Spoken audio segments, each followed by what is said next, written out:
always test my lawnmowers first time with no air cleaner on them. This way, if they're hard to start, I can dump a little gas in and prime them. I can also see exactly what the throttle's doing that's hooked up to the governor. And because this carburetor has the squeezy bulb to prime it, that means it has no choke. I can look in there and I can see if it's working. It is working. It's shooting fuel in. This particular type of carburetor is somewhat problematic. It's actually a plastic carburetor on an aluminum gas tank. Back here where the carburetor attaches to the intake manifold where it sits onto the gas tank, there's a wide section about that big across that has no screws in it, one on each end. The plastic warps in the middle, and the little diaphragm that's under here that makes the carburetor all work properly and sucks up the gas gets sucked in sideways, has a little wrinkle in it, and then when these engines run, they chug black smoke and they go put, put, put, put, put, put, put, put, and they rev up and down. Well, it just takes a little kit to fix it that costs $4. And there's what the kit looks like. It consists of one neoprene diaphragm and one black paper gasket. To reinstall the pull cover, let's see what year this was made. Third set of numbers, which is here, the first two digits say 94, so that tells me it was made in 1994. This is true for every Briggs & Stratton lawnmower ever made. Well, that means this lawnmower is actually older than Garrett and probably wiser too. Next I check to see how old the fuel is. Well, it has next to nothing in it, so that doesn't really matter, but the more dark yellow it is, the older it is. And the next thing I check for is blobs of water floating around in the bottom, and there may be a bit of rust particles, but no water. So, time to top her up with fresh stuff.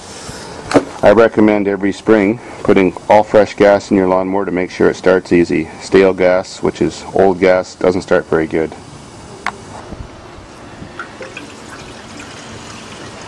Well, at the price of gas now, that lawnmower just stole $1 from me. And in my eyes, that's one less beer.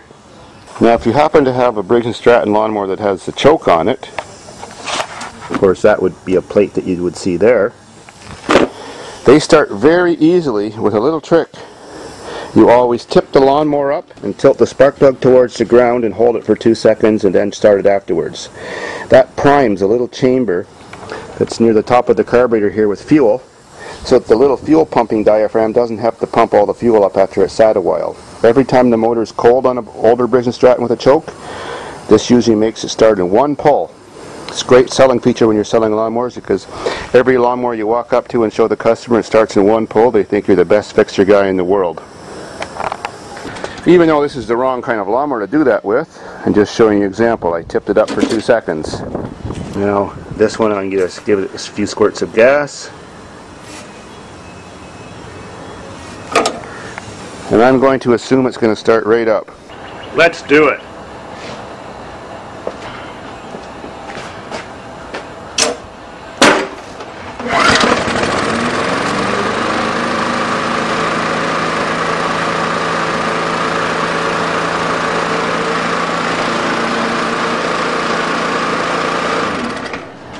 Well, just as I predicted, a one-pull wonder. Impressive for the customers. The way I sharpen 99% of any lawnmower I'm working on, I don't remove the blade. That's just too much work.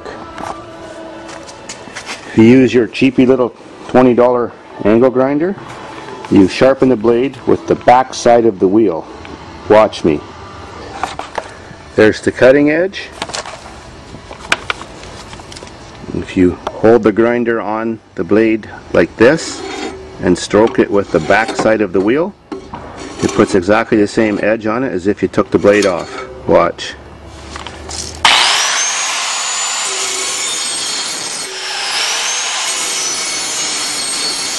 Now that I've got the top edge just perfect like factory, I give the bottom edge just a tiny cut.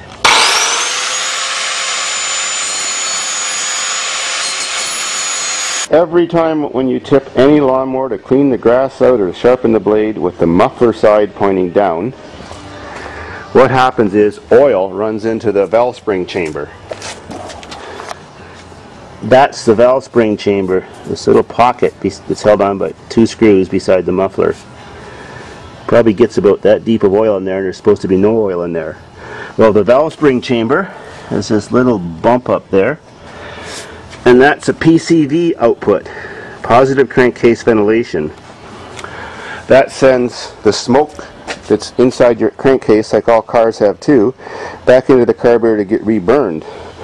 Well, if you go to start your engine immediately after you've stood it up from being tipped over, the oil that's in that spring chamber will blow up through the PCV tube and get blown right into the carburetor, choke the engine out, make all kinds of blue smoke, coat your spark plug, and even fill the air cleaner up with oil, and then cause it to run too rich because it's got too much suction with a clogged air filter. This is such a common thing. I think almost every person who has a lawnmower has done this. The trick is, after you've tipped your lawnmower, it doesn't hurt it one bit.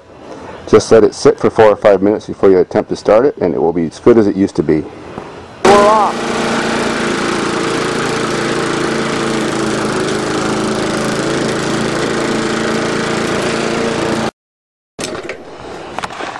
The first time the smell of new cut grass in the spring reminds me of when I was a kid. Now I'm just one of these kind of guys.